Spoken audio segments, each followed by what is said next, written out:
Baik pemirsa TV Parlemen dimanapun Anda berada, Komisi 6 DPR RI telah menyetujui pemberian penyertaan modal negara atau PMN bagi BUMN pada tahun 2025 mendatang senilai 44,2 triliun rupiah yang akan dibagikan kepada 16 perusahaan BUMN. Lalu pemirsa, bagaimana DPR RI memonitor penggunaan PMN tersebut? Langsung saja kita bertanya dengan salah satu anggota Komisi 6 DPR RI, Bapak Haristorino dari fraksi PDI Perjuangan.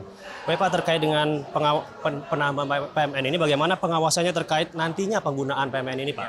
Ya, kami dari PDI Perjuangan kemarin dari 16 BUMN yang mengajukan PMN, kami menyetujui 14 BUMN dengan satu BUMN yaitu Damri. Kami menyetujui hanya untuk angkutan perintis. Sedangkan bis listrik yang untuk Jakarta, kami menganggap bahwa itu harus diselesaikan dengan mekanisme bisnis biasa. Di samping itu kami juga menolak dua usulan PMN, yaitu untuk dana reksa, karena kami menganggap bahwa dana reksa bisa mendapatkan sumber dana yang lain. Karena tugas pokok dari dana reksa sebenarnya adalah untuk penyehatan BUMN-BUMN yang sakit. Sementara kemarin alokasi PMN-nya menurut hemat kami tidak sesuai dengan penugasannya. Yang kedua adalah untuk Perumnas kami juga menolak karena bisnis model dan konsepnya sangat tidak jelas.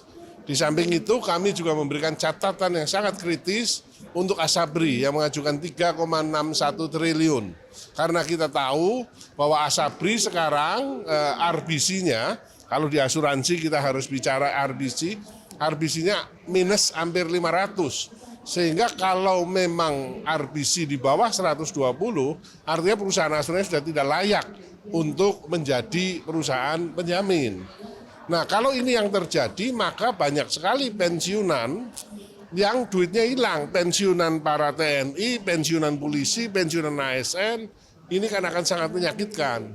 Sehingga kami memberikan persetujuan dengan catatan yang sangat kritis bahwa dananya 100% harus digunakan memang untuk penguatan modal saja. Jadi hanya mengalihkan dari rekening negara ke rekening Asabri dan tidak boleh digunakan untuk hal yang lain. Apalagi kami nyatakan dengan clear tidak boleh dikorupsi. Ya, kemudian yang kedua untuk Bio Farma kami juga memberikan catatan kritis yaitu bahwa PMN yang kami berikan 2,21 triliun ini hanya untuk pembangunan fasilitas vaksin baru.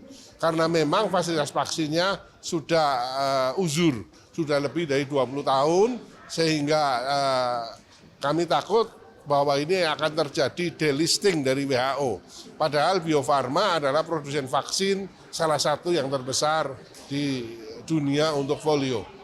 Pak, kan pada tahun depan ini disetujui PMN senilai 44,2 triliun, Pak, dan sebelumnya kan 27 triliun. Ini apakah sesuai dengan kinerja dari BUMN sendiri atau apa ada evaluasi Pak dari tahun ini? Ya, kita tentu memberikan evaluasi kritis. Bahkan kita mengatakan PDI Perjuangan mengusulkan pembentukan panja penggunaan PMN. Ya, kenapa jadi besar sekali?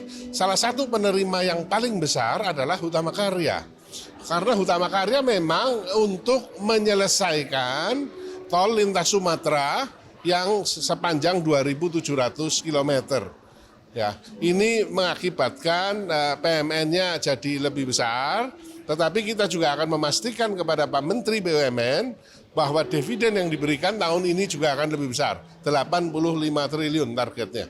Berarti dengan diterimanya hak dari perusahaan BUMN ini terkait dengan PMN ini berarti juga ada kewajiban yang harus dipenuhi Pak ke depan. Tentu saja di samping penggunaannya kita awasi, juga BUMN secara umum harus memberikan dividen yang lebih besar dari PMN yang diserahkan kepada BUMN. Baik Pak, terima kasih atas waktunya. Ya. Siap Pak. Baik pemirsa, itu tadi wawancara kami dengan salah satu anggota Komisi 6 DPR RI, Bapak Haristorino dari fraksi PDI Perjuangan, dan beliau tadi mengatakan bahwa diterimanya PMN ini bagi perusahaan BUMN diharapkan mendapatkan dividen yang lebih banyak pada tahun depan. Dan itu saja yang dapat kami laporkan. Saya Muhammad Hidam mengucapkan terima kasih, kembali ke studio.